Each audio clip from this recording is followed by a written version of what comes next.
For the first time ever, I am genuinely interested in a Galaxy Fold, and that's not something that I say lightly because even back in 2019 when the Folds first launched, I did not care. It was cool and everything, I got the concept, I saw a couple in the wild and it was kind of whatever for me. But anyway, fast forward to now, July 2025, I just had the chance to try out the Galaxy Fold 7 in advance, and honestly, from the second my hands touched that device, I was blown away. So as we're kind of used to now with phones these days, the improvements are typically very incremental, but for whatever reason, when I picked this phone up, it felt like a huge upgrade. So if you stop this video right here and you don't care about the rest of my first impressions, then all you need to know is that there is a marked difference between this year's device and any of the other foldables that they've released. This feels like the ideal form factor and shape, or like the perfect coupling of form and function. I just feel like whoever came up with the idea for foldable phones in this manner, when they thought of it in their mind, this had to have been exactly what they were picturing. It took a bunch of iterations to get there, but now it's like pretty much perfect. So going back to that first time picking up the Fold 7 at the hands-on event, both myself and my cameraman, shout out to my dog Villy, were flabbergasted as soon as we had the device in our hands. Like, it just feels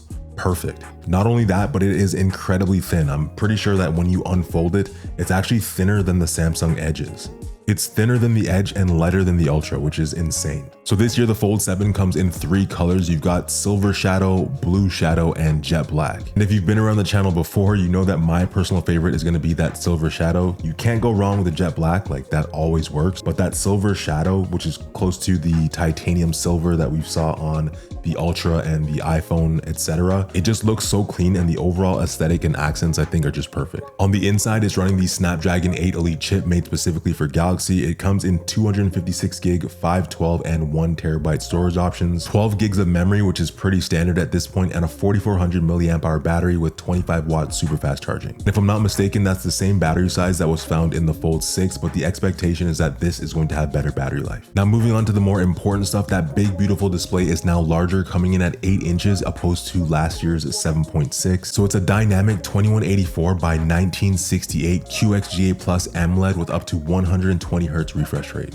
And that screen on the cover, the one that you'll probably use the most, it's now 6.5 inches up from 6.3 AMOLED HD Plus with Gorilla Glass Ceramic 2. And even more exciting is the fact that Fold 7 no longer compromises on camera. It actually has the same camera module as the S25 Ultra. But as a refresher, that means it has a 12 megapixel ultra wide, 200 megapixel wide, and a 10 megapixel telephoto lens. And like I said, all of this comes in at 216 grams, which is lighter than the S25 Ultra. So specs are great and everything, but they don't really mean much unless they're packaged properly. And I think that is the main difference between the Fold 7 and the previous Folds. It's one that can be in your pocket and feel no different than any other phone. It's also one where that front display is just so good and properly balanced that yes, you're going to be using that the majority of the time, but you're not going to feel like you're compromising. And the fact that you can open up to a beautiful 8-inch display for multitasking and whatever else you want to do, watching videos, taking photos, whatever, I just think they've really nailed it this time around. The only unfortunate thing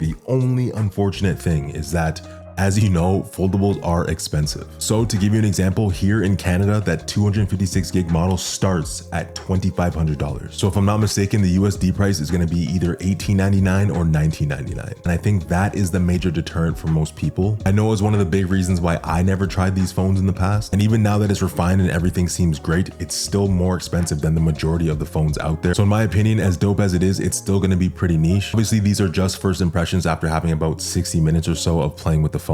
But fortunately, Samsung will be letting me borrow a Galaxy Fold 7 at launch, so make sure you get subscribed to see the full review. And so if you have any questions or concerns or things that you want to see me test out with a brand new Fold 7, feel free to let me know down below in the comments, and I'll do my best to address it in that full review. Totally blown away at this point. Really nice to see that they're still improving year after year and making the devices just slimmer and slimmer and more practical. But yeah, that's pretty much it from me, man. Much love as always, throwing up 2 of them, and I'll catch you guys in the next one.